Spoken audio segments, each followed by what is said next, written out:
Hello and welcome. Today I'm going to show you how to make a fabric basket using scraps of fabric. So you don't need to go out and specially buy fabric for this, just use all your old offcut. This is the basket I'm making, this size basket on the video, but in the description below I will leave instructions for cutting out a smaller one and a slightly bigger one. So let's get started. First, cut out a rectangle of your lining fabric, 10 inches by 8 inches or 25 centimeters by 20 centimeters, and then you need to cut a 2-inch or 5 centimeter square out of the top two corners. Then cut out exactly the same in two pieces of medium weight interfacing. It can be fusible, or it's probably better to use non-fusible. But in this case, I'm using fusible because it was all I had and it still works fine. Then gather yourself a small pile of offcuts and scraps. Lay your interfacing out with the fusible side facing up.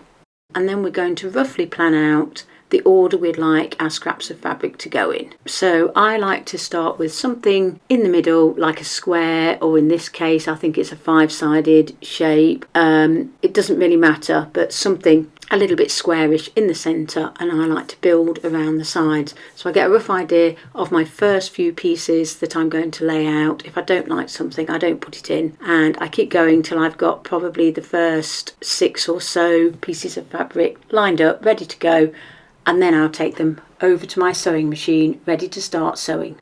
Then, with right sides together, I sew my first piece of fabric onto my piece of interfacing.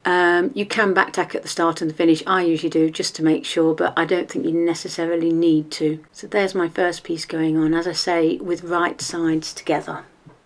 Then I choose my next piece of fabric, which again I'm going to place right sides facing, and make sure that I'm covering up all the raw edges, because what we don't want to see are any raw edges on this. So I'm covering up the whole of that side so I leave no raw edges. Then I take over to my sewing machine and sew, taking 1/4 inch seam allowance. And as I said before, I generally back tack at the start and the finish. If you want to, you could press these open as you go along, but I'm just finger pressing as I go along. Eventually, when I've got a few down, I will go over to my iron and press with the iron, but for now, just finger press, and then find your next piece of fabric and decide where you'd like it to go with right sides facing.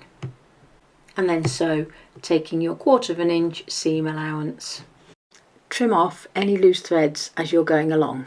Then continue placing pieces, making sure that you're covering up all the raw edges as you go along, and sewing, taking your 1/4 inch seam allowance. I like to keep my scraps next to my sewing machine so I can stay seated at my sewing machine whilst sorting all my pieces out. Then I don't have to keep walking backwards and forwards from my cutting table, so I can cut and match up as I go along. And here I'm cutting off any little bits. It doesn't really matter in this case because I'm using all dark colours, but if you were using a light colour, you wouldn't want to place a light colour fabric over a dark colour fabric because you'd be able to see the seams through. So on that instance, it'd be very important to cut off any loose edges.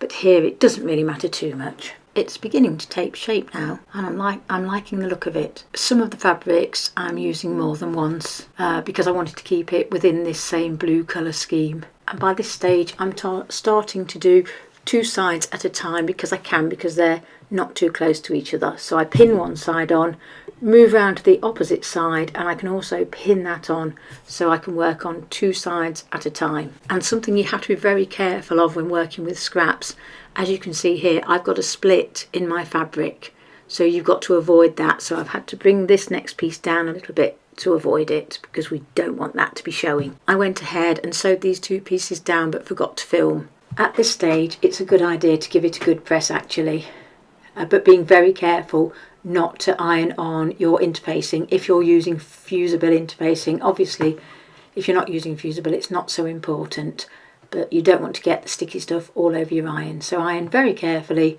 trying not to get the glue onto your iron. Then continue to fill the rest of your interfacing with strips or squares of fabric, whatever size you would like to do, until you get colours that match. At the moment I'm having a bit of a problem here finding something that I like the look of. I don't like the look of that. So let's try something else. And I still don't like the look of that. No, that's no good. Third time lucky. Let's try this one. That's better. I like that one a lot better. So let's use this one. So I'm going to pin this one on this side. Again, I missed sewing the last one on, but anyway, I've sewn it on, and now I'm moving on to covering up all these corners. So I'm just going to whiz through this next bit where I fill in all these last little bits on the corners.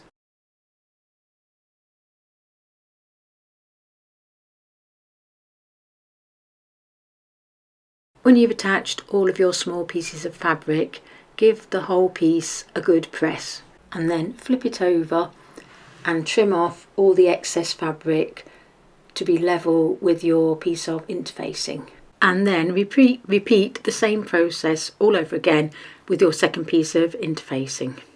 So you should end up with two pieces like this. So that's the quilting done. Can I please take this opportunity to ask you, if you haven't already and you are enjoying my videos, could you please subscribe to my channel? Thank you. Then take your two pieces of patchwork out fabric and place them with right sides together, and then pin both sides and the bottom together, because we're going to sew down both sides and across the bottom, but we're not going to sew in the little cutout squares that we cut. Then take your lining fabric. I originally cut out some denim for this, but I changed my mind and thought that this navy blue matched better, and pin together again with right sides facing and pin down the sides and the bottom. But this time we're going to mark an opening along the bottom. So as I got blue fabric, I'm using a white pen to mark a 3-inch opening at the bottom. So at my sewing machine, taking a 3/8 of an inch seam allowance, I sew along the bottom, leaving a gap as marked. So I'm just going to sew a couple of, well, about 1.5 inches each side, I think it is. So I remember to back tack at the start and the finish, because we don't want the opening coming undone too far when we try to turn it the right side out. Then sew down both of the sides, again taking a 3/8 of an inch seam allowance. Remember, don't sew around the squares that we cut out. They need to be left open, ready for boxing out the corners. Then you need to do exactly the same with your patchwork front. So you're going to take a 3/8 of an inch seam allowance all the way down the side. This time, when you go across the bottom, you're going to sew all the way across the bottom, because we don't need to leave an opening. Then trim off any loose threads. Next, press all of your seams open on both the lining and the patchwork outer fabric.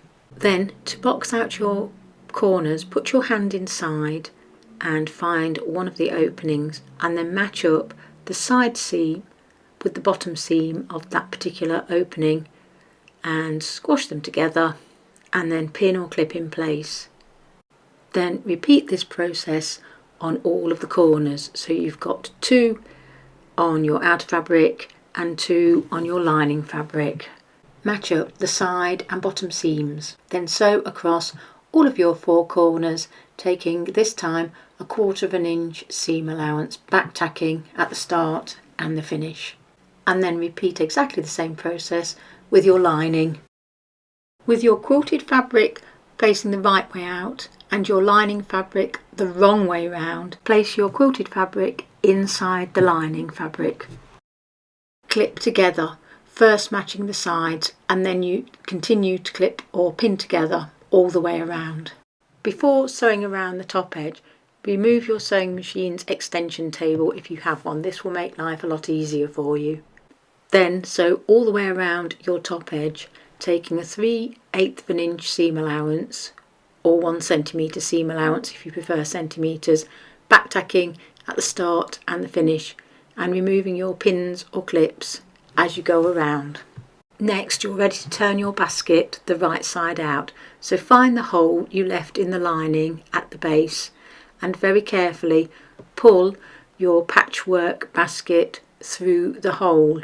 It's a bit of a tight squeeze, but gently pull it through a little at a time, and eventually you'll get all the patchwork fabric through, followed by all of the lining fabric. Next, find the opening that you left for turning it the right way out and close this with some pins or clips, and then you can either hand stitch this together, but in this case I'm going to machine stitch it because it's going to be inside the basket and nobody's ever going to see it. So I'm just going to pin this together and then I'm going to sew it together on my sewing machine.